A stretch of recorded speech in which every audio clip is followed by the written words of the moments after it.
За одоо сайн байх гэж хичээхгүй байх юм бол айгүй сайн байдаг. зүгээр энгийнээр. Тий. Сайн байх гэж хичээхээр хүн муу аваад. Окей. За өнөөдөр бидэнтэй ярилцахаар Японы засгийн газрын тэтгэлгээр барилгын инженер, архитектур чиглэлээр яваад гэхдээ очиж сурахгүйгээр орхиод буцаж ирээд одоо яг мэргэжлийн орчуулах синхрон болцсон явж байгаа манай Цэрэн Жимгийн залуу оролцож байна. За тэгээд энэ өмнө өөрийгөө нэг товчхон танилцуулах байлаа эхэллээ. За би бол мэднэ үзэгчтэй. За юу хийж байгаа найз нөхөрлөд бас олон жил болж байгаа шүү дээ. 9 жил болж байна уу? Японы засгийн газрын хөтөлбөр гэдэг Момбушо гэж шалгалтаар тэмцээд яваад архитектурын дизайн төлөвлөлтөөр 1 жил сураад. Тэрний өмнө 1 жил Японы хэлээр сураад. Тэгээд аргагүй хэрэг орхиод Монголд ирж ирсэн. Эргэж ирээд Мөсийн эдийн засгийн сургуульд тухайд 2012 онд конкурстад англи хэл математик гэдэг бүлэглэлд англид улсын хэмжээнд нэгдүгüрч гисаад. За буцаж ирээд дахиж шүү гэдэг тийм шүү гэдэг. Математикаар 95%, англи хэлний 94% хийгээд сайн хийгээд тухайн үед их бие тоодог гэж бас сайн байсан бас ядж байгаа. Гэхдээ тэр сайн гэдэг нь яг амьдрал дээр сайн гэсэн бас биш юм билээ. Гол асуудал нь одоо би өөрийгөө товчхон танилцуулах гэх юм бол хүн ер нь жаргалтай амьдрах гэж энэ хорвоод дээр амьдарч байгаа шүү дээ. Ирсэн гэж хэлэх нь буруу гэж Аалан Ватс гэж хэлж байгаа. Ирсэн гэхээр хаанаас ирсэн юм гэдэг. Бид нар чинь дэлхий гэдэг гариг дээр үүсэн бойжод ингээл яваад байгаа. Яг л тийм би энэ хорвоод ирсэн гэж өөрийгөө хэлэх дурггүй. Яг л хэрэг дэлхий гэдэг гариг дээр хүн үүсэж байгаа бойжж байгаа шүү дээ. Аалан Ватсын номдэр хамгийн алдартай ном дэр. За окей. Ерөнхийдөө тэгж авсан. За тэр түүхийг хоёлаа үргэлжлүүлээ ярина. Гэхдээ одоо хоёлаа дараалттай. Ерөнхийдөө надад маш их асуултууд байна. Хоёлаа ярих. За одоо яг юу хийж байна? Одоо орчуулагчийн ажлаа хийж байгаа. Өнгөрсөн жилийг дуусгах хүртэлх хугацаанд аман орчуулга болон синхрон орчуулгаар нэлийн боломжийн хэмжээнд гэсэн өөрийнхөө чадах хэмжээнд хамгийн сайндаа байгаагүй 11-р байранд салбартаа явжсан байх гэж боддгийг. Яг одоогийн байдлаар бол Google компани бүтээгдэхүүн үйлчилгээний орчуулгын Монгол баг гэдэг байдаг. Тэр баг дотор чанараа сайжруулах зорилгоор эргэж ороод өнгөрсөн жил би бас ажиллаж байсан. Багийн ахлагчаар. Энэ жил багийн ахлагч биш. Ерөнхийдөө хамгийн чанар муутай байгаа бүтээгдэхүүний чанарыг сайжруулж ажиллая гэдэг хүсэлтэд тавиад тэгээд тэр багийн чанарыг сайжруулахаар ажиллаж байгаа. Одоогоор чанар нь хүмүүс сонсоход сайн чанартай байна л да. Гэхдээ цанаас шаарддаг чанарт нь хүрэхгүй. Жаахан дутаж байгаа. Шаарддаг чанар бол өндөр. Тэр нь одоо юунаас болж байна? Манай Монголд байгаа танай багийн залуучуудын тэр манай монгол хэл англи хэлний хоорондын орчуулга хийгдсэн түүх богинохноос болж байгаа. Англи монгол хэлний хоорондын орчуулга бол идэвхтэй өрнөд 60-70 жил болж байгаа. Тэгэхээр монгол хэл англи хэлний хоорондын яг орчуулга дээр яаж орчуулах хамгийн зөв болох вэ гэдэг тэр асуудлууд чигдэрч дуусаагүй байсан гэсэн үг. Тэр хангалттай одоо монгол хэлний дата тэр датабейст ороогүй гэсэн үг гэж ойлгож байна. Тийм хангалттай туршлага туршлагаагүй байсан гэдэг ойлгосоор. Тэгэхээр чанар 90-ээс дээш хүртэл байгаа. Боловч тэр нь цанаас шаардж байгаа чанартай тэнцдэг. За хоёлаа энэ талаар хоошоо ярина заяа. За Японы засгийн газрын тэтгэлэг бол хамгийн том тэтгэл. Ерөөсөө сургалтын төлбөр байр амьдрах зардал ерөөсөө бүгдийн даа. Тэгж очих онгоцны зардлыг. За яг энэ тэтгэлэгт яг Монголоос явахаас өмнө яг ямар байдлаар өөрийгөө бэлтжээ те тэнцэх хүртэлх тэр нэг хоорондох процессыг хоёлаа товчхон яг бас энэ тэтгэлийг сонирхож байгаа хүмүүс байж магадгүй шүү дээ. Юу юм дээр анхаарах вэ яах вэ? Момбушогийн шалгалт болохоор коллеж, их сургууль, мэргэжлийн сургууль гэсэн 3 өөр байсан санагдаж байна тухайд. Шалгуурууд нь өөр судалж үзэж байгаа өөртөө тохирсондоо сонгож байгаа. Коллеж нь болохоор Японы хэлний шалгалтыг өгдөггүй гэдгээр даваа талтай байсан. Очоод Японы хэлээр сурдаг.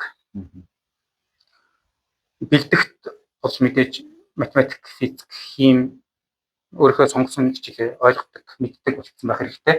Дээрэс нь нэмээд сургалтууд явдаг байсан юм аа. Мөсийн Батбай цэглэн багш болон Даян цэглэн багшийн сургалт, Шинэ Монгол сургуулийн Богодор багшийн физикийн сургалт гэх мэт сайн сургалтууд байсан. Тэр сургалтуудад тиймэрхүү сайн багш нарын сургалтанд бол хүн заавал сурах хэрэгтэй. Гадаад явах гэж байгаа бол тэр гадаад явах тэтгэлэгтэй холбоотой хамгийн сайн сургалт юу вэ? Тэр сургалтанд заавал сурах хэрэгтэй. Өөрөө үнэхээр улсын олимпиадын медальтай тийм гоц биш л бол сайн сургалтанд суучих хэрэгтэй. Үнэн ч тийм өндөр биш гэдэг. Тийм сургалтанд суухаар нийт нэгдэж нэлээд олон зүйлийг бүр үйл сураар нь ойлгох юм. Космос синус гэдгээс хүртэл үйл сураар нь анхнаасаа ойлгох.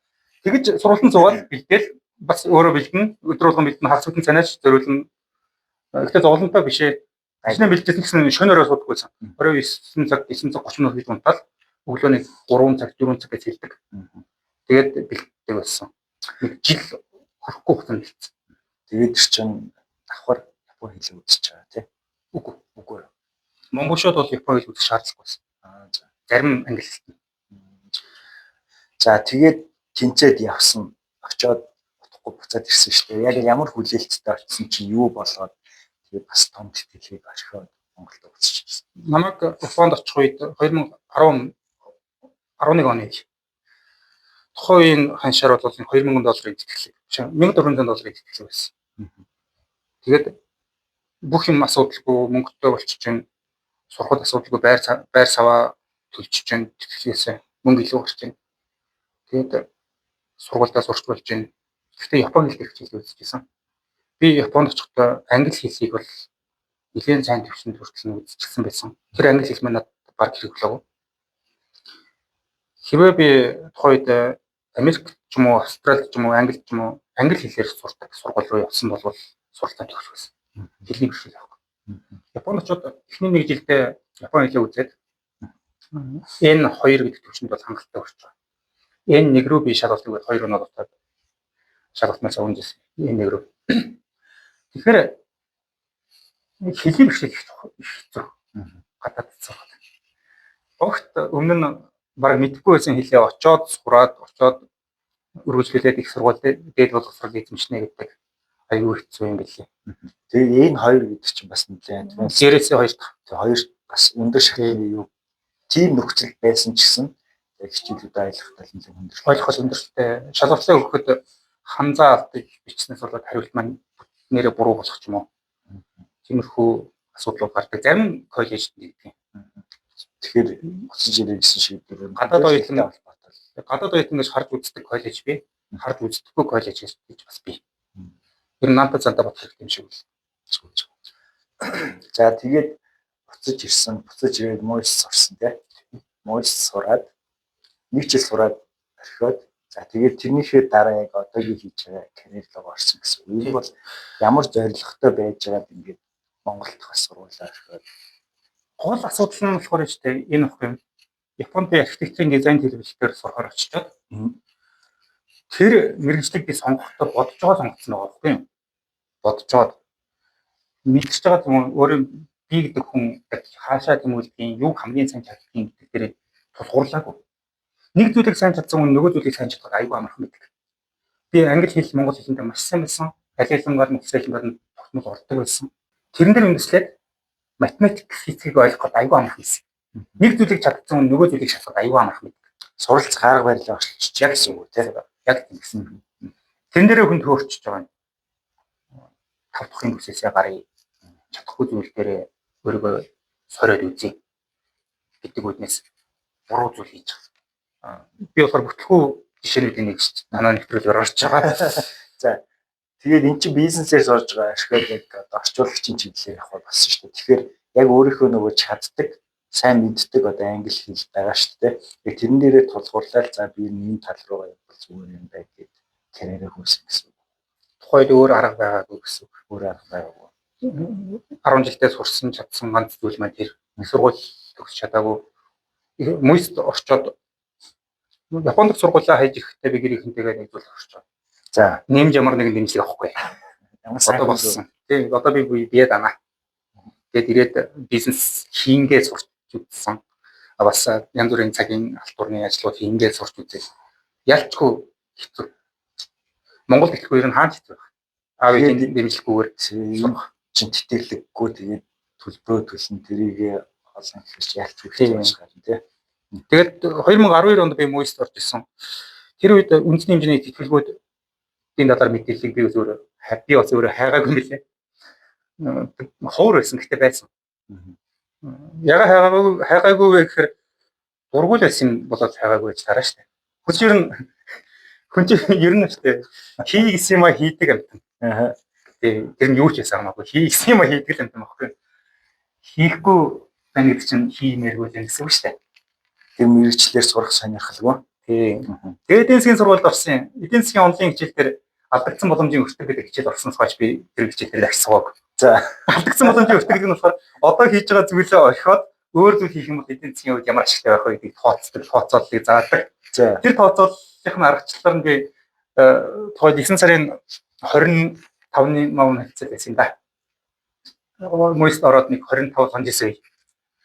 Тэгээ орчуулагч болвол яах вэ гэдэг тооцоолол хийх. Орчуулагч нь илүү ашигтай болчихсон. Эдийн засгч болсноос. Тэгээ үнэхээр ашигтай байсан. Ялцгүй. Ашигтай байж болно. Ямар ч мэрэгжил ашигтай байж болно. Цэвэрлэгч ашигтай байж болно. Ямар ч мэрэгжил. Гол нь тухайн зүйлдээ хүн өөрөө дуртай байна уу өөрөө дурлж гэнэ үү? Тухайн зүйл рүү өөрөө явж гэнэ үү гэж хэлж шүү дээ. Ямар ч мэрэгжил байж хүн юм дэлхийд юу ч хийж чадах болно. Гол нь өөрөө шийдсэн, өөрөө сонгосон байхад юм болчихж байгаа. Тэгээ эдийн засгийн сургууль дээр алдагдсан боломжийн өртгийн тооцоолол хийгээд үзсэн чинь эдийн засаг болсноос орчуулсан илүү ашигтай. илүү ашигтай. Эдийн засгийн хувьд ч гэсэн илүү ашигтай. Сэтгэл зүйн хувьд бол бүр илүү ашигтай байгаа ч тийм. Эдийн засаг хийжснээс би 10 жилдээ анхнаасаа хэлэх тухтайсан хэл зүйд тухтай хэл шинжилгээ тухтай хүн чинь орчуулга хийгээд орчуулга дотроо бодоод тэрэндээ зовоод шаналаад тэргээ ингээд даван туулаад ойлгоод тэгээ жаргаад сууж байгаа нь хамаагүй гоё байгаа байхгүй. Хүн дуртай юм а хийгээд тэр хийж байгаа зүйлдээ ингээд таашаал сэтгэл таашаал тий мэдрээд хамгийн анх одоо энэ орчуулагчийн чиглэлээр хийсэн ажил гэвэл яаж тэрийг олж ирсэн бэ? Зармаар байл ингэж явдаг гэсэн.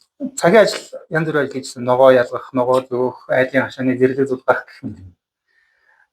Тэгээд мөнгө олж ирсэн ч гэсэн орчуулга хиймээр санагдаад чадхам чинь. Тэгээд шууд годомжлаар ингээд зарна ажилласан. Гэрлийн юм. 2012 онд тэгээд Моист орсон даруйдаа их сургуулиудын гадуур годомжаар хатсан нэг. Тэгсэн чинь Монголын нэм жижиг сажиг компаниуд холбогдоод манай сурчлагын ийм материал орчуулахгүй. Тэгээ тийм халдварны орчуулга хийж эхэлж байгаа юм л да. Тэгээд тэр ажлууд маань дахин их араараас оржроод гэдэг. Мөсийн лекцийн техникийн ард ноутбук асаацсан ажиллаа хийж сууж байгаа хэрэг лекцээ сонсохгүй. Хичээл дээрээ. Тэгэж явсаар бол хичээл орхигдол тэгээд алдагдсан боломжийн өртгийн тооцооллын араас хичээлээ бүрмөрсөн орхиол зөвхөн биеийн тамирын хичээлээр дууссан сууж байгаа. Биеийн тамир 7 хоногт нэг удаа ордог. Тэрэн дээр л бүрэн суу. Тэрэн дээр л очиж фитнес хийдэг гэсэн. За одоо тэгээд орчуулгын ерөнхийдөө карьер хийж гисэн. Одоо чи ерөнхийдөө синхрон буюу миний ойлгож байгаагаар орчуулгын байж болох хамгийн дээдлийн одоо төвшин гэж ойлгож байгаа тийм синхрон орчуулга хийдэг гэдэг бол. За энэ хүртэл одоо мэдээж замнал байгаа шүү дээ. Энд одоо хамгийн хэцүү зүйл нь юу байсан те? Тэрийг яг ямар байдлаар даван туулж ирсэн тухай. Сонирхолтой тэмцүүхүүд байж болно шүү. Синхрон болно гэдэг бол дунджаар нэг 10-аас 15 жил аман орчуулга, бичгийн орчуулга хийсэн бусад төрлийн. Тийм хүний хувьд заримд нь үйлсэн бий болох чадвар. Ядардаг, айгүй их ядардаг, тарих маш их хохирдог. Тийм тарих бол маш их ядаргаанд ордог.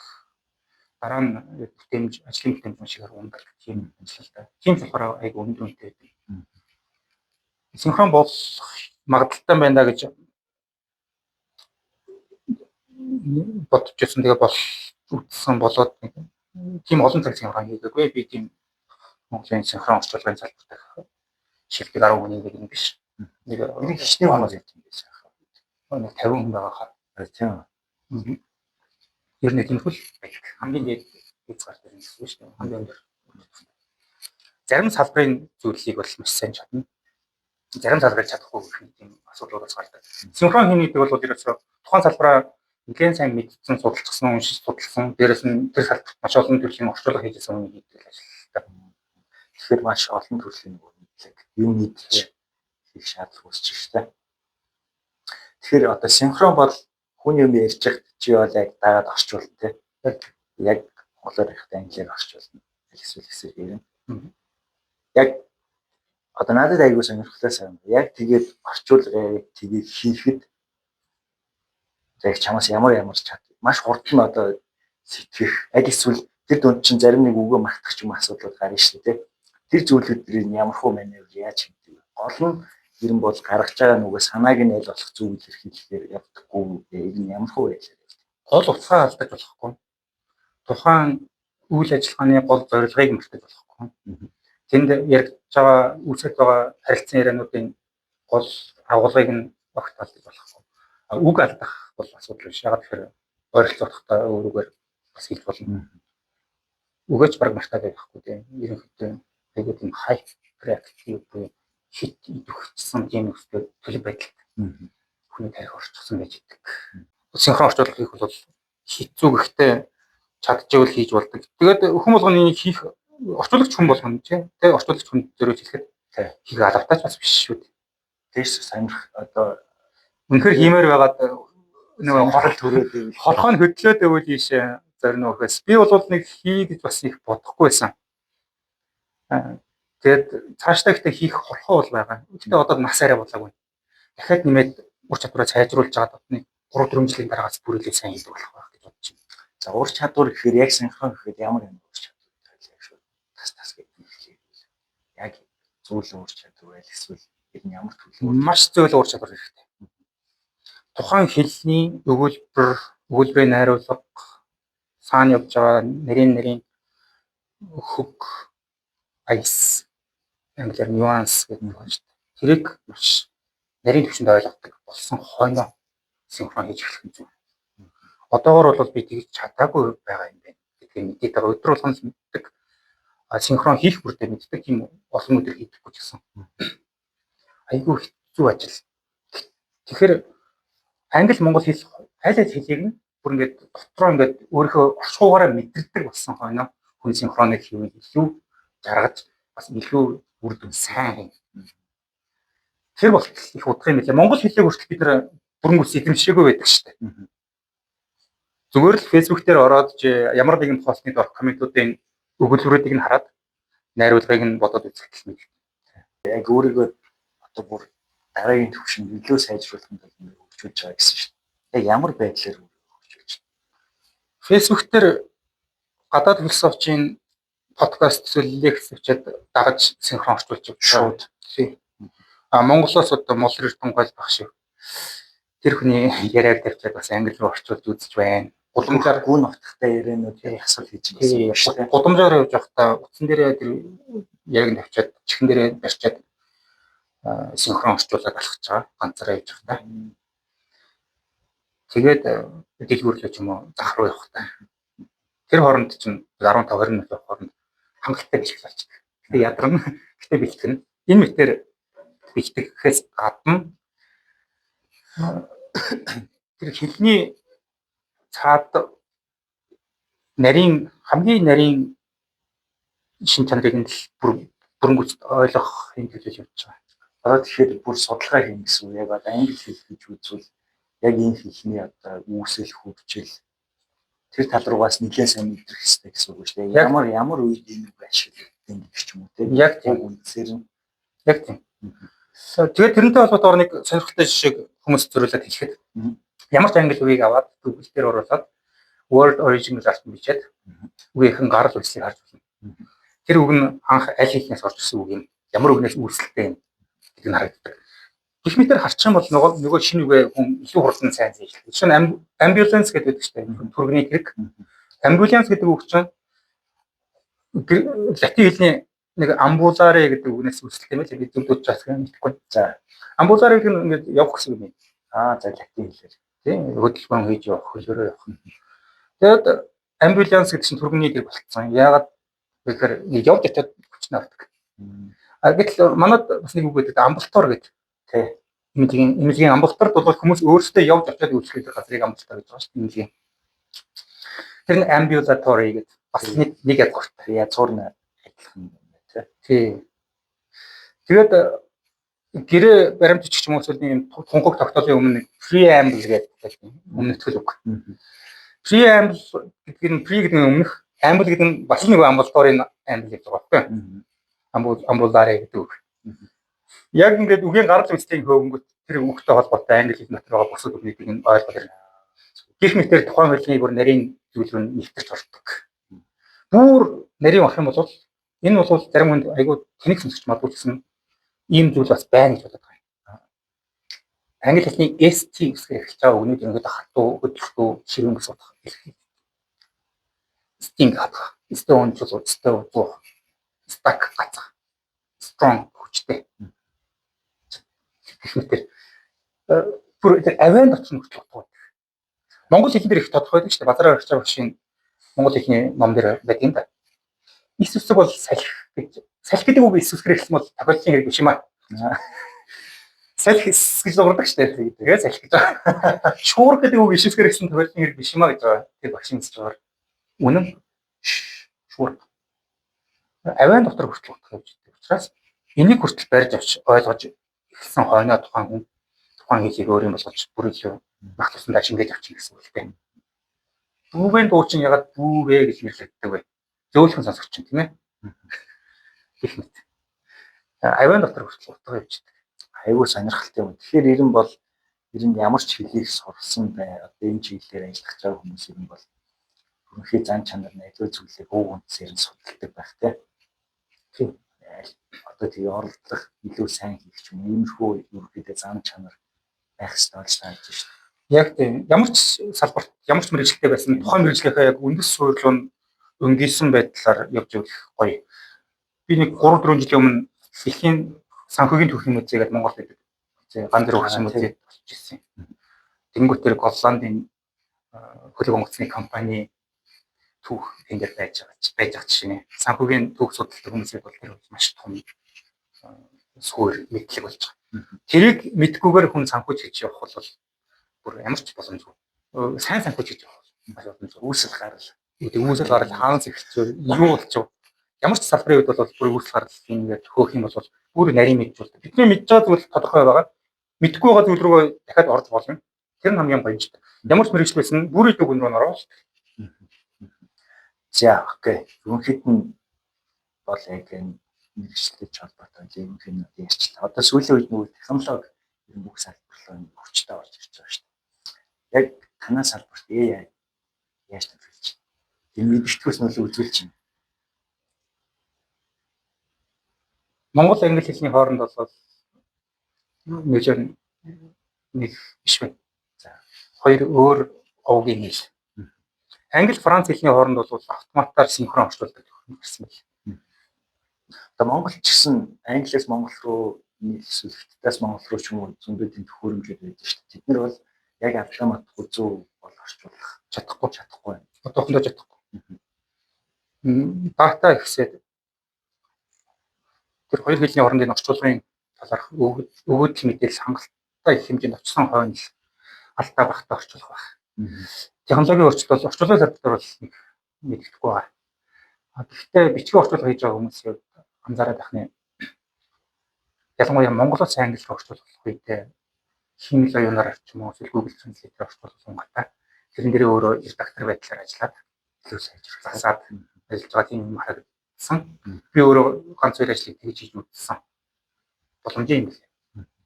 Болохгүй гэх газаргүй. Гэхдээ тухайн хүн өөрөө химэл оюунаас илүү мэдлэгтэй байх хэрэгтэй. Дээрээс нь тухайн хүн өөрөө маш сайн орчуулагч байж ижил тэрийг ашиглах хэрэгтэй. Тэгэхгүй бол бүр асар том алдаач гарч болно. Бичгийн одоо орчуулах дээр бол ерөнхийдөө тэрийг ашиглаж байна. Ашиглаж байгаа юм билээ. Актер их хичээл байна. Тэгээ өөрөө ашиглаж үзэхэд бол болмоор юм билээ.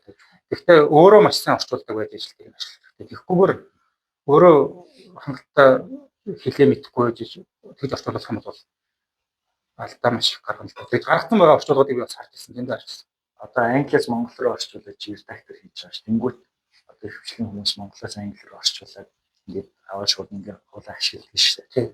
Тэрийг бол яг цэвэр Америк юм англи хүмүүс харангуйтай шууд мэдэх юм. Мэднэ. Орчуулга дээр нэг юм үндсэн зарчим гэдэг юм. Орчуулгын салбарт. Хүн ер нь их хэл рүүгээ л орчуулах хамгийн зөв гэж үздэг. Хоёр дахь хэл рүүгээ орчуулж байгаа тохиолдолд тэр бол цаашаа орчуулдаггүй.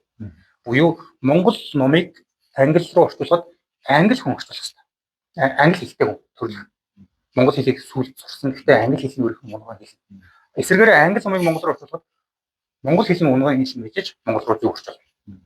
Яг энэ үндсний ийм зарчим байгаа. Энэ зарчмыг авч болохгүй. Хэдий одоо сайн орчуулагч одоо бүр төгс сайн хүн байсан ч гэсэн тодорхой хэмжээний алдаа гарна гэсэн үг шүү дээ. Тийм. Заавал.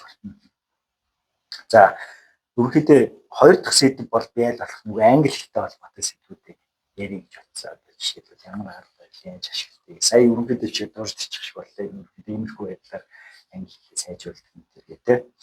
Хамгийн анх ягаа сурах болсон.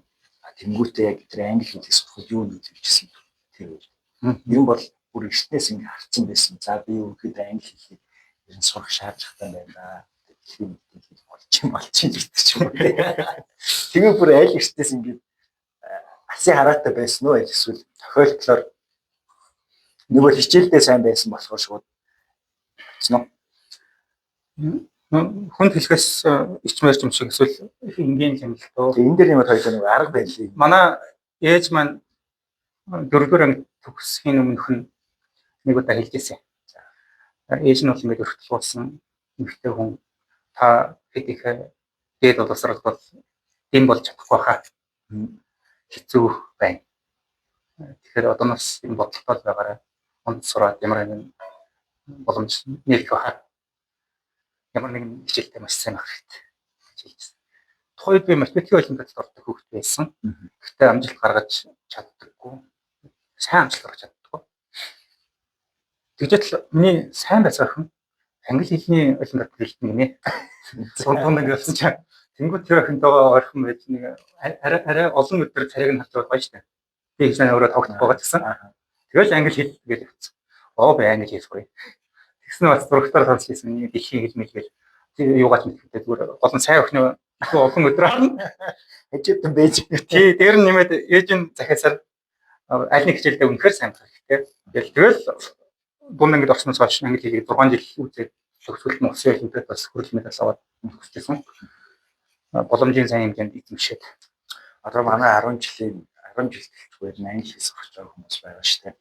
Том хүмүүс яг одоо чи 6 жил яваад улсын олимпиаданд ороод ингээд тодорхой амжилтуудаар гаргаад ирсэн шүү дээ.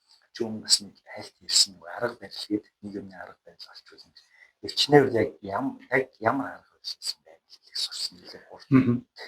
Тэр нэг хүмүүсийн зан чанар их олон янз байдаг гэдэг темперамент, personality, зан чанар хүмүүс бол өөр дахин автчихсан.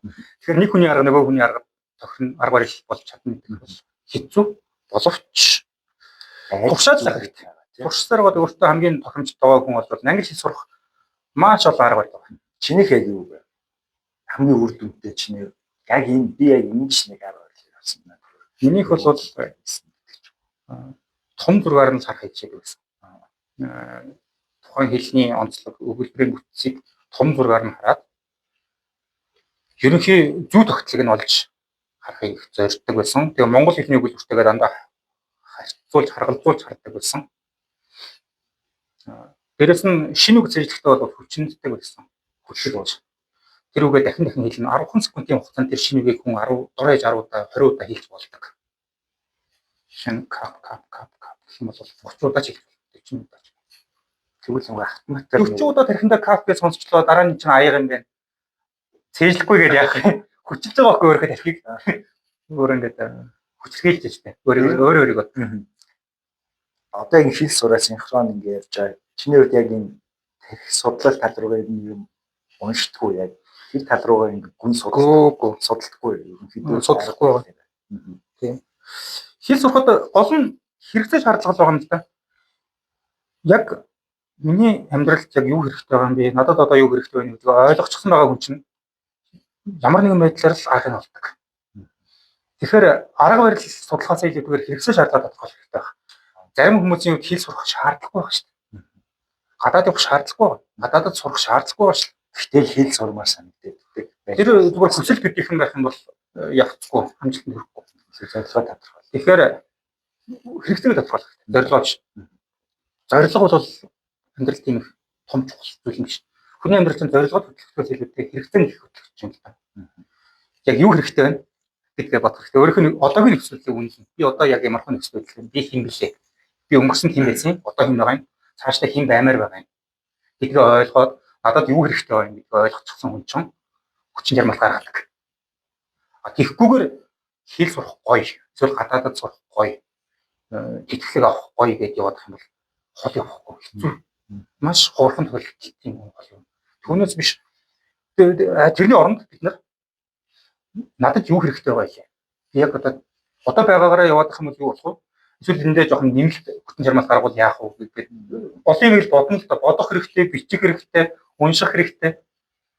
Тэгжээч л гадаад явах гэж байгаа залуучууд өөрсдөө ойлгох хэрэгтэй. Тэгэхгүйгээр гадаад явна гэдээ маш олон жил болж байгаа. Маш олон хүмүүсийг би мэднэ л дээ. Яриад л гэдэг. Яриад л хэл сурна гээл хэл сурна гэж яриад л сурдаггүй. Тэр хүмүүсийн гол асуудал нь хэрэгцээгээ тодорхойлоогүй. Хэрэгцээ байна уу юу гэдгийг ойлгоогүй байдаг. Зарим хүнд нь үнэхээр хэрэгтэй байдаг. Хэрэгтэй байдгаа ойлгочихсон юм бол дохноо сайжраа явчихдаг. Би сая яг чиний сая хэрэгцээ гэдэгтээ бодож байгаа юм онцч ирсэн санаанд орлоо. Ямар ч хэлсэн нэг л амьдрал ч болохгүй, зориглохгүй ч юм шиг санагдаад байвал яг хоос өрөөнд ороод яг хан ширтээд минут орчим ирсэн. Юунд ч оролцохгүй. Юу одоо ямар ч юм хажуугаар хийхгүйгээр хан ширтээд яг минут орчим суугаад би одоо яаж байгаа би ирээдүйд юу яг хүсэж байгаа вэ? Яг одоо амьдарч байгаа би амьдрэх юм бол 10 жилийн дараа ч юм уу те 5 жилийн дараа юу болох вэ? Яг зөвхөн тэр тухайд бод. За тэгээд эцэст нь яг 10 жилийн дараа би ингэж явах юм болох юм байна гэдэг тийм үр дүнгээ бичин гэж байгаа байхгүй. Тэгвэл тэр тэгэхээр нэг сайшаалтай бүтэн байхгүй бол яг хэрэгцээгээ тодорхойлоод зорилго тавиад хичээ тэгэхгүй л амьдрч яг л тийм байна. Тэгж өөрийгөө мотивац үлдэх нэг тийм болчихсон. Тэгэхээр яг наад нөгөө хэрэгцээ тодорхойлох. Тэгээд тэрнийхээ төлөө тууштай байх гэдэг. Айгуу гоё. Санаа тийм. За одоо хэлийг нөгөө нэг хүмүүс яг орчинд нь сурсан дээрээ тийм орчинд нь сурвал бүр илүү сурдаг. Тэгэл одоо хатагшаа аваад сурвал зарим бол үгүй шүү. Зарим бол Монголдо ч байсан гэдгийг сайн сурчдаг. Асуудал байхгүй гэдэг чинь энэ тал дээр юм бодлоо. Орчинд нь сурвалыг илүү сурдаг нь үнэн. Гэхдээ чи бол яг Монголд сурсан шүү дээ. Тийм. Гэхдээ орчин үед YouTube дээр зөндөө бичлэг байна шүү дээ. Ямар ч газраас ямар ч тэр сурч байгаа хэлээрээ кино үзэж болж байна. Бичлэг үзэж болж байна. Тэгэхээр заавал орчинд нь очих хэрэгцээ бол багассан. Дээрэс нь юм ярианы клубуд бас Монгол зөндөө байд юм байлээ. Байхгүй л ихэд өөрөө үүсгээд ярианы клуб ажиллаж болно. Тэгэхээр орчинд нь очих гэдэг бол одоо үед бараг утгаа алж байна. Орчинд нь очих бол жоохон даваа талтай. Гэхдээ тийм асар их даваа талтай биш болсон. Өнгөрсөн үед бол асар их даваа талтай байсан. Одоо л нэг ялгаа тийм их даваа талтай биш. Ярианы клубд явах хэрэгтэй. Тэгээд тэр хэл дээр бичлэг их үзэх хэрэгтэй, ном унших хэрэгтэй болмоос. Ном сонсох хэрэгтэй. Тэгэл зөв. За одоо хоёлаа илүү амьдралтай ч холбоотой, нийгэмтэй холбоотой зүйл. За. Ховч яри. Ховч гэж. За. Одоо миний мэдхэр бол чи ер нь бол бас нэг үзэл бодлого дээр одоо миний мэдж байгаа нэг жоохон өөр төвшөнд байгаа хүн шүү дээ. Одоо хийж байгаа зүйл ярьж байгаа юм бодчих. Тэгээ энэтэй холбоотойгоор амьдрал дээр амьдралын ер нь үнэт зүйл гэж чиний бодлоор юу вэ? Үнэт зүйл гэж юу вэ? Айгу төвхтэй асуудал. Үнэт зүйл гэдэг нэг хүмүүс маш их ярьчихсан. Гэхдээ үнэт зүйл гэдэг зүйл хүн амьдраад явж байгаа үед гарчих хэрэгтэй юм л та. Тэр үнэт зүйл бол нэлээд хэсэг амьдрал үзсний дараа хүн үнэт зүйлийг тодорхойлох боломжтой байна. Тэрээс өмнө энэ бол үнэт зүйл гэдэг. Одоо хүмүүс толгоонтой бодоод ах хэрэггүй. Олон түрүү хэлсэн шиг хэрэгцээг бодох хэрэгтэй юм. Хүслээ бодох хэрэгтэй. Юуныг юу хүсэж байна? Яамаар байгаа юм? Би яг яамаар байгаа юм? Тэр лүгээ яваад үзээд явж байгаа үедээ үнэт зүйлийг тодорхойлно. Амьдарч явах явцтай. Тэгээ хүн болгоны хувьд янз бүрээр тодорхойлогдоод тэр нь хөгжөөд явдаг байх. Миний амьдралын үнэт зүйл бол эрхчлээ.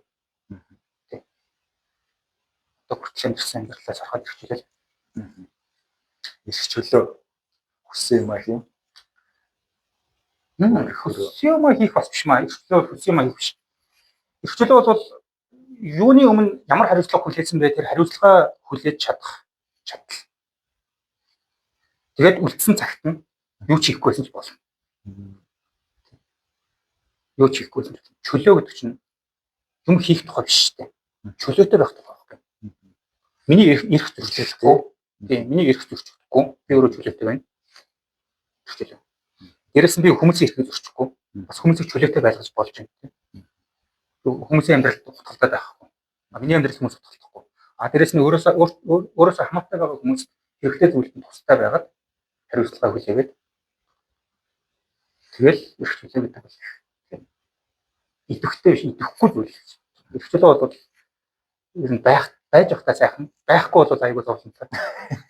Одоо яг бүх хүн л одоо нэгэн дээр юм зоригтой бай, зорилгын хөдлөлт тууштай бай гэж ярьдаг шүү дээ. юм бол тэр талаар юу гэж бодож чинь чам тийм зорилго амьдралын зорилго ч юм уу те иймэрхүү зүйл хэрвээ энэ төр чи санал нийтдэг бол ямар зорилготой зорилготой байгаа хүн бол тэр зорилгын төлөө явсан дэр яг. Тэгээ явж үзээд болж ивэл сайн байна. Болохгүй бол дахин анализ хийж дүн шинжилгээ хийж үзээд юу болохгүй байна. Энэ юмны зорилго юм шиг. Тэр хүний л асуудал байх зорилго бол. Зорилго бол хувийн асуудал шүү дээ хүмүүсийн.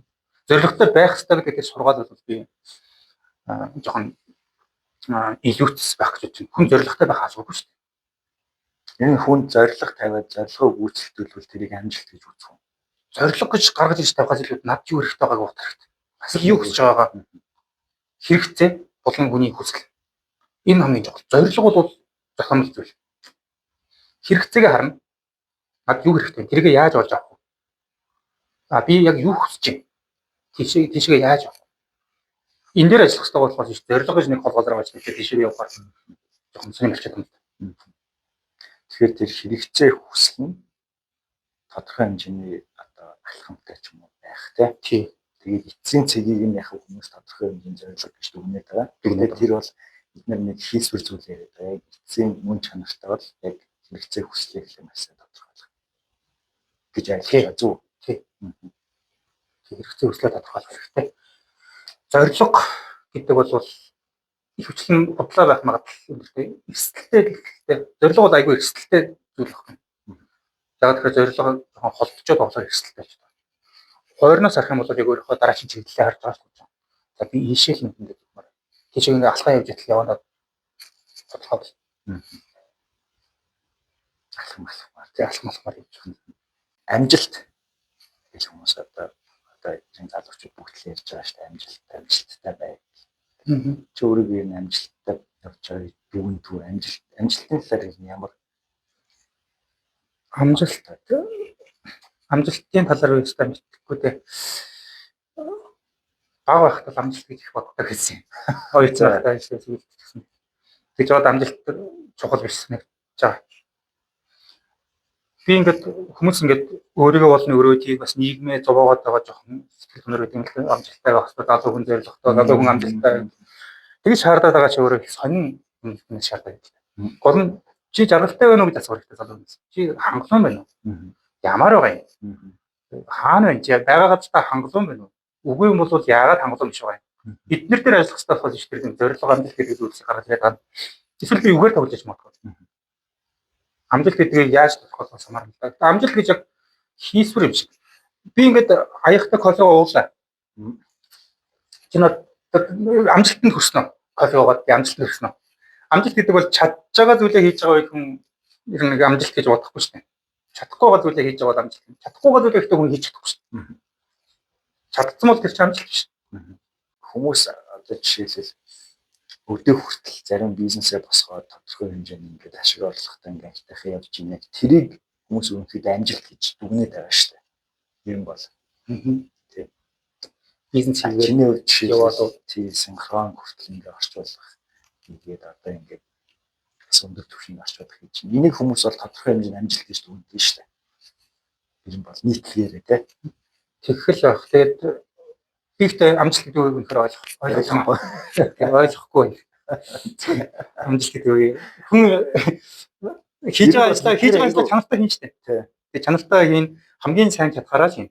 Тэгээд дараачуудаа ихтэй илүү сайжирна. Тэгээд сайжраад явж тээ гэж байгаа юм аа. Гэтэл энэ нэг амжилт гэдэг үг гараад ирэх хэрэг байд юм уу баг. Бид нар энэ үгэндээ төвлөрөх зорилго. Нэг хитэн тийм баг ашигладаг бол зохихоор үг юм л да. Манай нийгэмд амьдралд баг ашиглаж байвал сайн.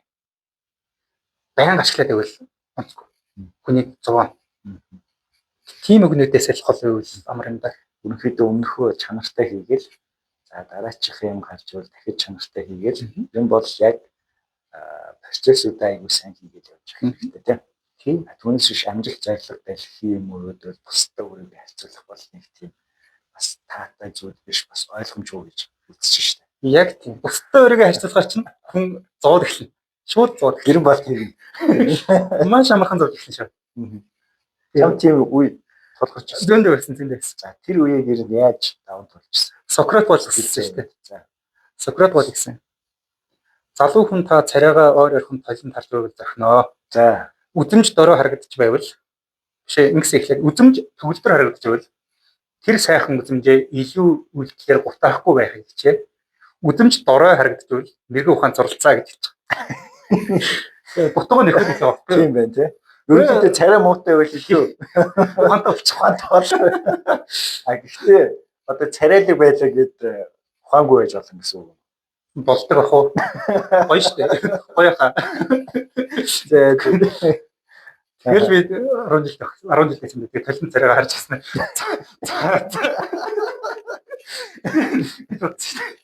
Тэгж бодоод яасан.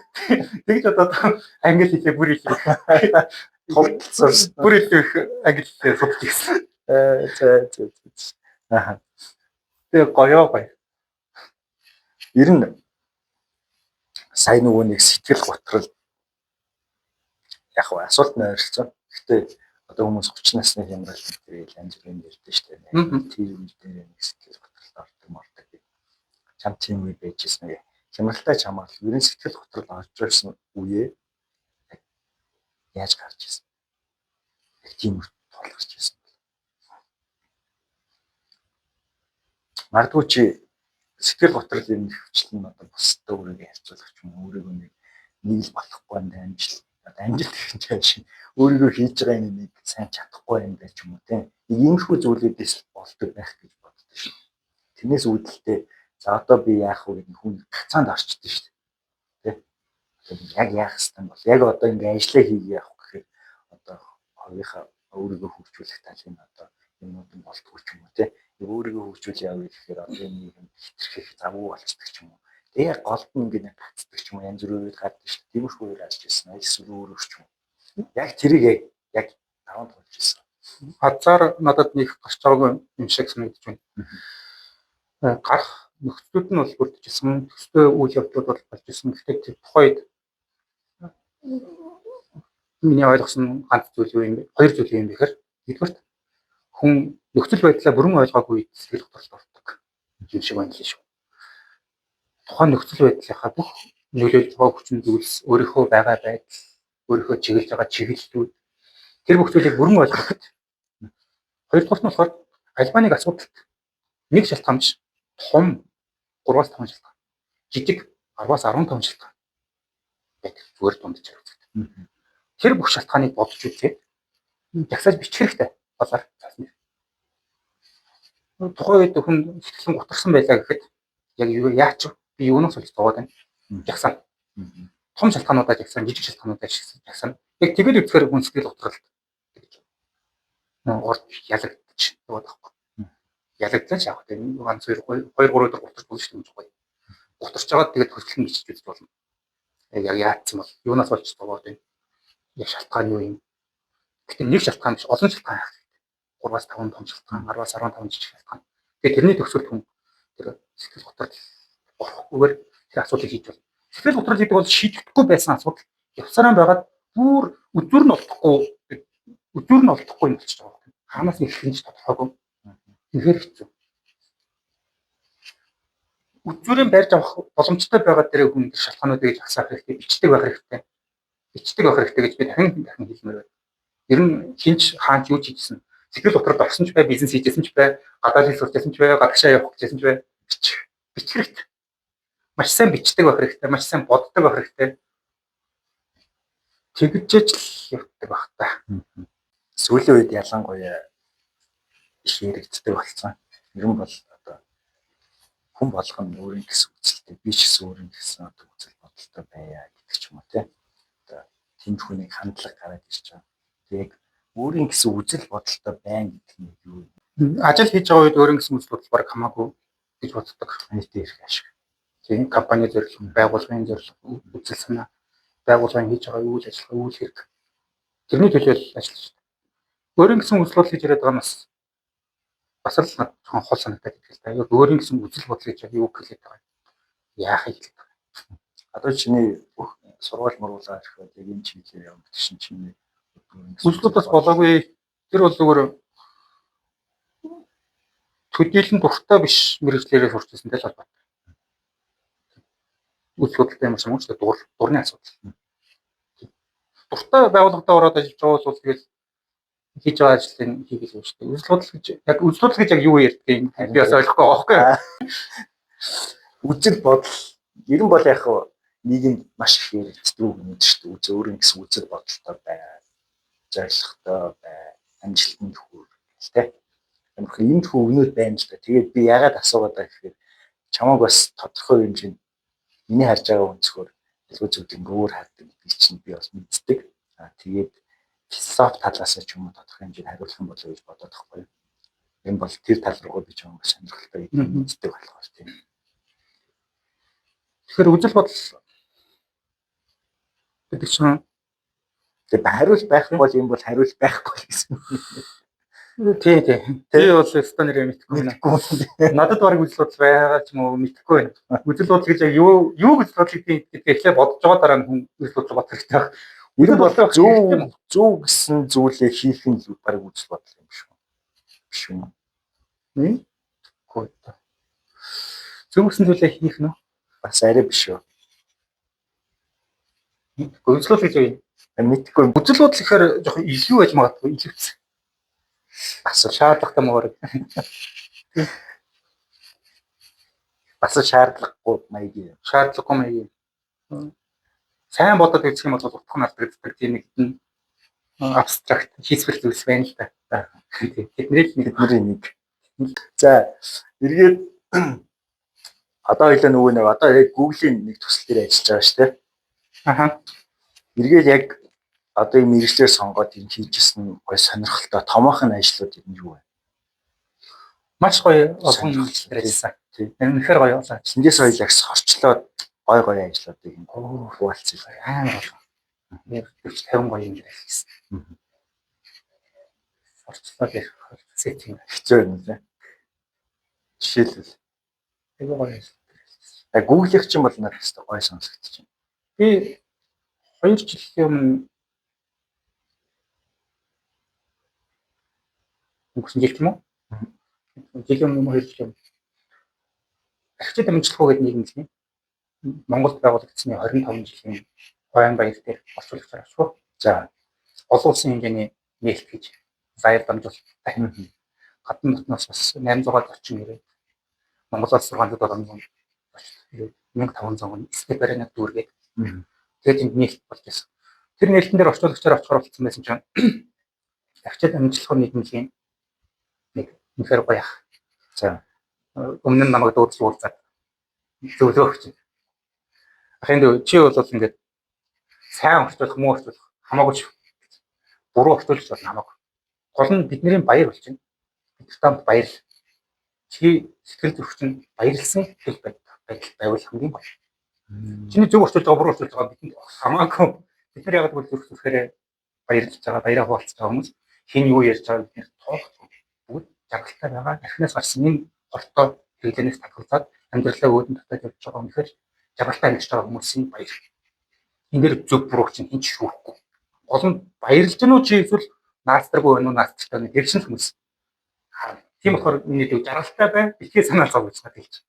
Анх удаа орчуулга ажил хийхээр очиод чи зөв орчуулахгүй байсан ч болно гэж хэлж байгаа хүнтэй харж байгаа байхгүй.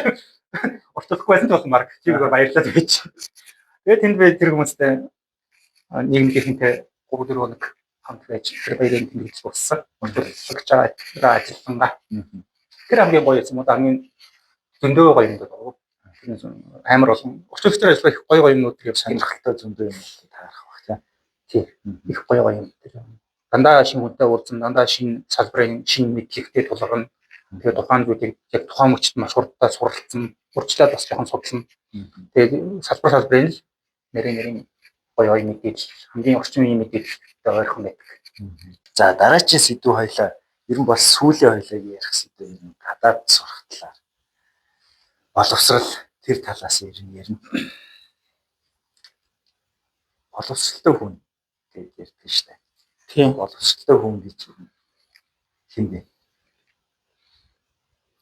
Их хийсвэр асуулттай боловсралтай хүн гэдэг нь монгол хэлний хэдүүг вэ? Боловсрал, хүмүүжил, төлөвшил,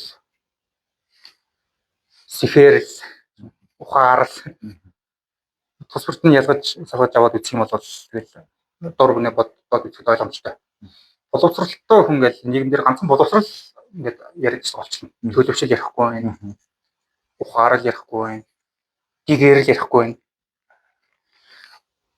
Боловсралтай хүн гэж юм бэ гэдэг асуулт өөрөө шууд гарна л ойлгох хэрэгтэй. Аль нэг их сургуульд диплом авсан дүн сайтай. Тийм хүнийг би боловсралтай гэх багтаа. Ойлгомжтой шүү дээ. Энийг одоо янз бүрээр нүчгэж новшроод ах хэрэг баг. Шууд утгаар нь боловсралтай хүн гэдэг бол дээд боловсролын сургуулийн байгууллагаас боловсрал эзэмшсэн гэдэг гэрчлэгээ ингээд аваад баталгаажуулчихсан хүнийг боловсралтай хүн гинэ. Тэгээд бүгдээрээ тогтчвол амар штэ. Одоо бол боловсрал биш гэж тэгж байгаа. Тэгж яах юм?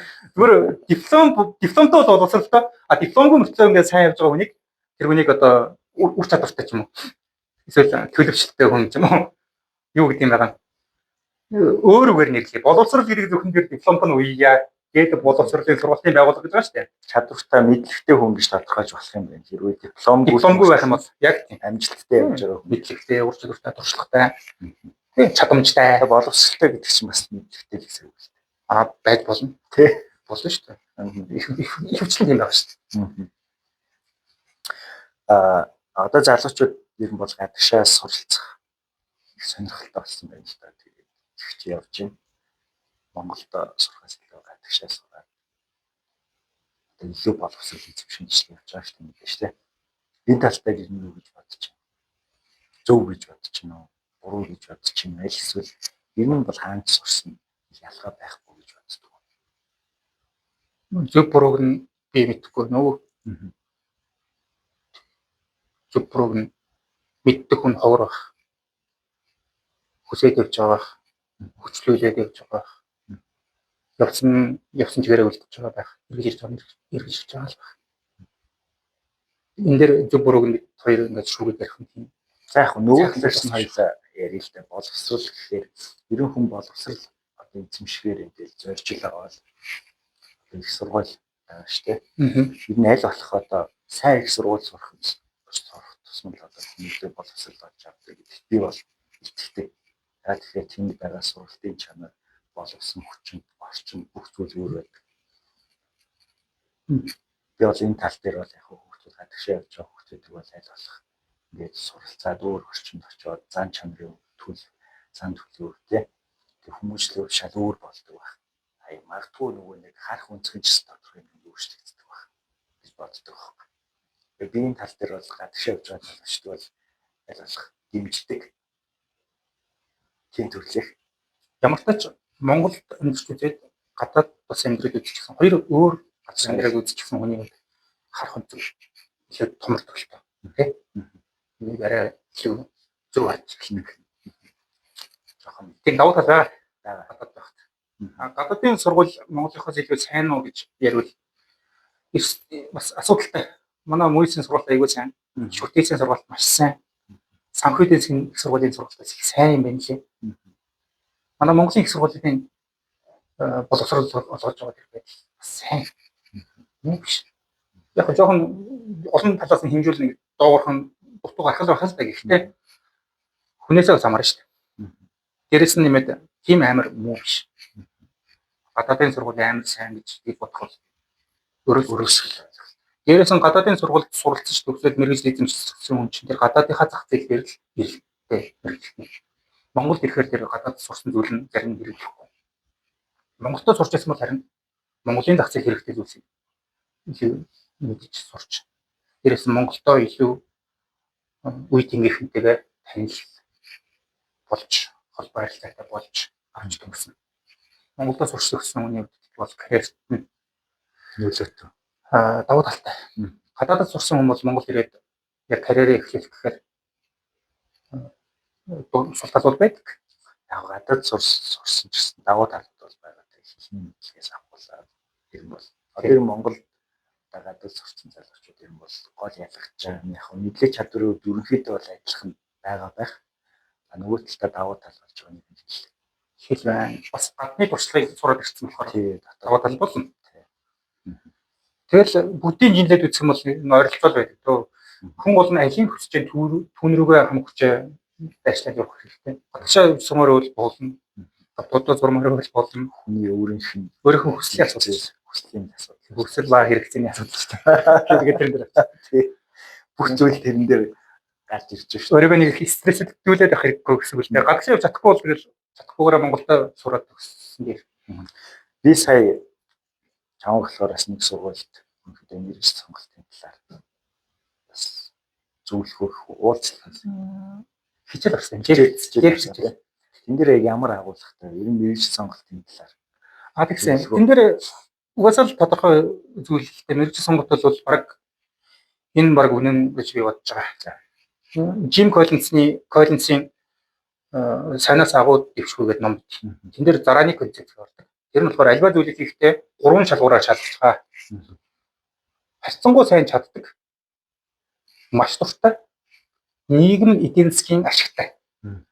Энэ 3 шалгуурт тэнцэж байгаа зүйлийг л хийж байгаа. Мэргэжил сонголт дээр ч гэсэн харьцангуй сайн чаддаг үеийнхээ нөхдөс харьцангуй сайн чаддаг.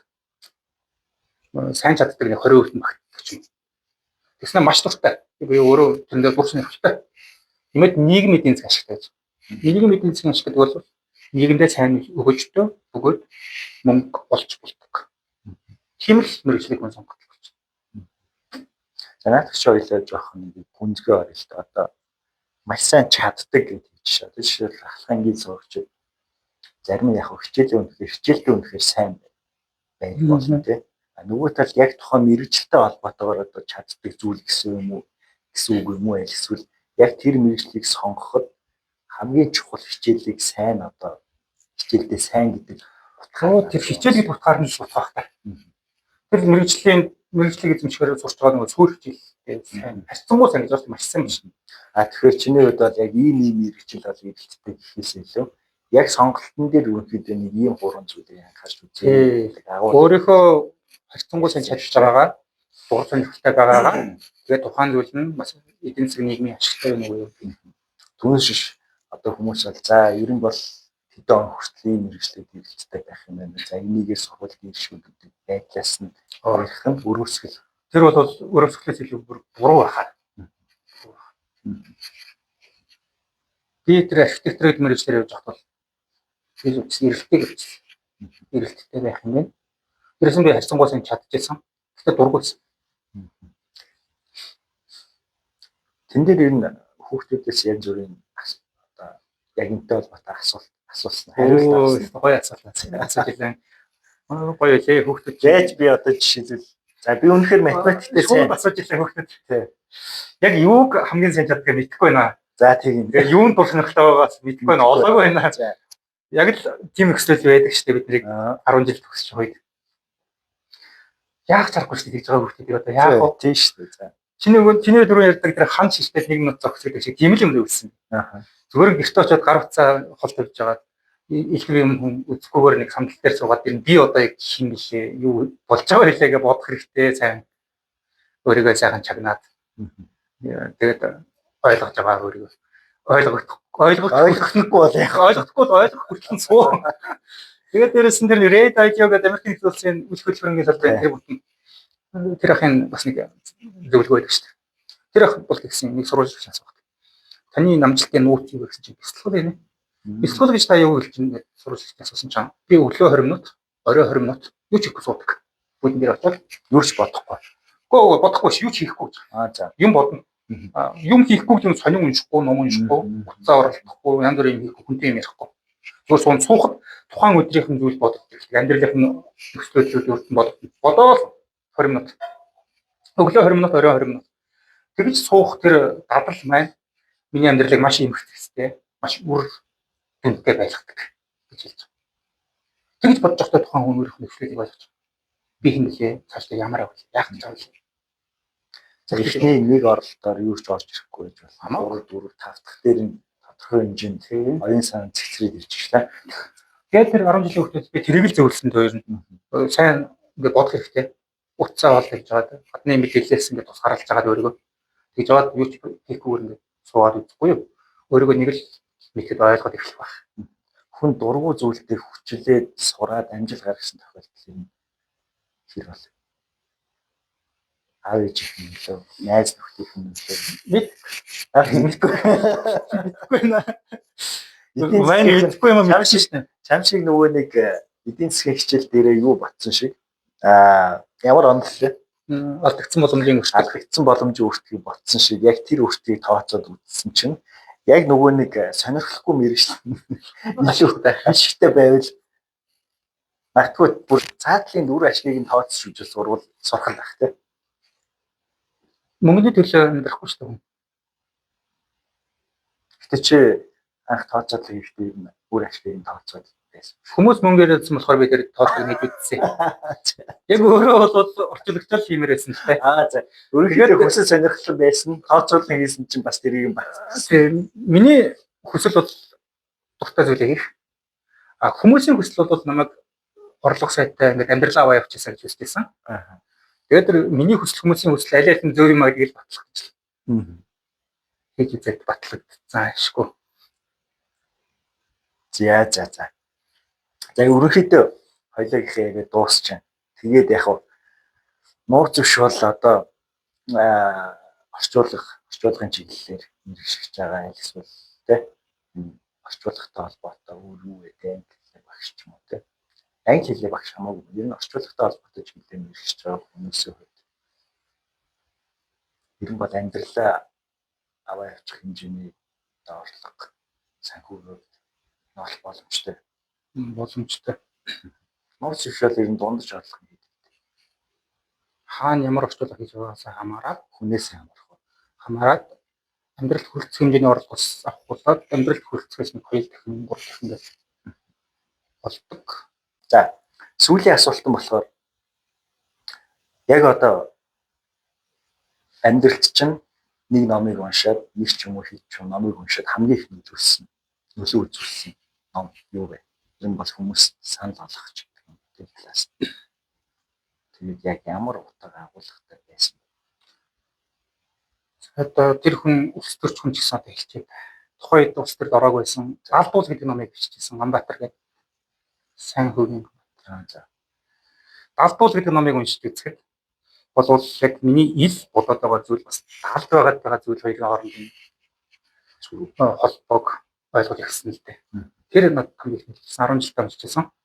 Яг ил ухаандаа бодож байгаа зүйлийн цаана бас миний өөрөө хайцангуй анзаарахгүй боловч далдаас над нөлөөлөд байгаа бас нэг ухааны хэсэг байна. Далд ухамсарын хэсэг. Тэр далд ухамсар гэж байдгийг анх тэр номоос уншижсэн болохоор их нөлөөлсөн. Хүн ер нь өөрийнхөө ил бодож байгаа зүйл, ил ярьж байгаа зүйлийн ард бас далд ухтаа яг юу руу яваад байгаа вэ гэж ойлгочихсон байх юм бол ойлгож эхлэх юм бол их сайн явдаг. Яаж ойлгох вэ? Яг үндэ би яг яах гээд байгаа гэдгээ өөрөө ингэж ажиглан шүү дээ. Тийм. Ерөнхийдөө одоо яриад яваад байгаа зүйлүүдээ энэ улс өөртөө бодож эхлэх гэсэн үг үү тийм. Тийм улс өөртөө бодож эхлэн цаана яг юу байна? Гүнд нь өөрөө ойлгоогүй хараахан харж амжаагүй байгаа. Далд уул гэсэн. Тэгээ далд уул гэдэг ном бай. Дээр үе. За. Одоо ингэ дуусах. Тэгээд за тэгээд хоёулаагийнхын ярилцлага ерөнхийдөө дуусч байна. Тэгээд бас урилга хүлээж аваад ингэ яриа өрнөсөнд баярлалаа. Тэгээ манай подкастын ерөнхий зорилго бол ер нь боловсрал гэдэг зүйл хэр чухал вэ гэдгийг ойлгох. Нөгөө талаас боловсролоор дамжуулах хүмүүс ер нь амжилт гэдэг одоо хоёлаа ярих гэж чадсангүй шүү дээ. Энэ бол амжилт гэдэг бол нэг юу юм аа гэх тээ. Хоосон чанартай зүйл юм аа гэх.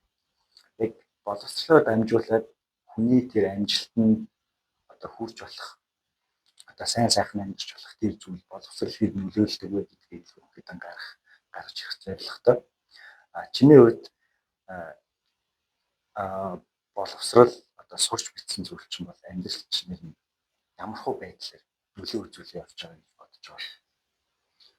Ер нь хүн боловсролтой байж, боловсролгүйч бай. Боловсрол гэж нэг диплом хэлж байгаа шүү дээ. Дипломгүй тэр мөр нэг ч болох шүү. Дипломтойгээ сайн, дипломгүйгээр муу, дипломгүйгээ сайн. Ингэж сайн муугаар ялгаа хийхгүй. Тухайн хүн өөрөө ямар байгаа юм гэдгийг мэддэг хүн байх ч болно. Хүн өөрийгөө мэддэг байх нь ч болно шүү дээ. гэж бодож байгаа. Би яг хин бэлээ, ямар хуу нөхцөл байдалтай байгаа вэ? Юу хийж байгаа вэ? Юу хийвэл юу хиймээр байна? Юу хийвэл болох юм? Юу хий?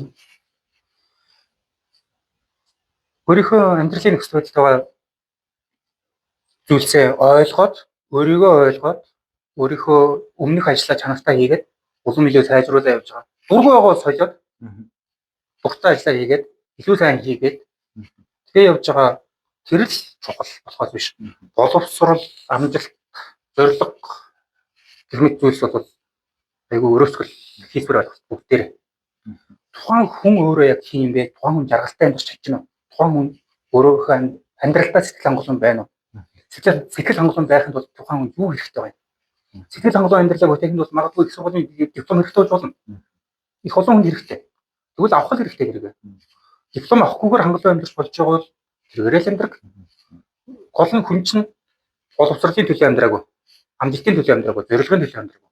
Хүн юм хорвоо дээр сэтгэл тэнүүн байхын төлөө амьдарч байгаа. Сэтгэл тэнүүн. Амар тайван. Гэр бүлээрээ аз жаргалтай. Дайс нөхдөөрөө. Тэ? Сэтгэл тэнүүн амьдрах нь нөлөөлөл амьдардаг.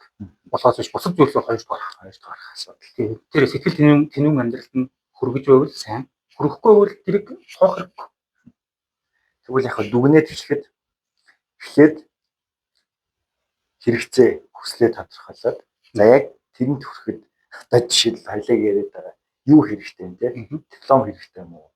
За диплом гэхээр яг бас өрөөсгөл байх. Тэрэнд хүрэхэд яг ямар чадварууд хэрэгтэй, юу хэрэгтэй, ямар мэдлэг хэрэгтэй гэдгийг тодорхойлоод за тэрийг олж аваад за мэдлэг чадвартай болсныхоо дараа тухайн ажлаа хийгээд тэр ажлаа маш сайн гүйцэтгэлтэй чанартай хийгээл явах тусам за тэрийг чинь дагаад амьдрал чинь байна бусад зүйлүүд аяндаа ингээд байгаа гоё болтгол санаа. Яг тийм. Яг тийм. Нэмээд тэр ур чадвараа эзэмшиж ажил хийх гэдэг энэ хоёр бараг нэг зэрэг явдаг баха. Ажил хийх явцдаа хүний чадвар сурч чаддаг тийм. Зүг. За баярлалаа найзтай урилга аваад гоё яриа өрнүүлсэнд. Тэгээд цаашдынх нь ажилд одоо илүү их амжилт хүсье. Тэгээд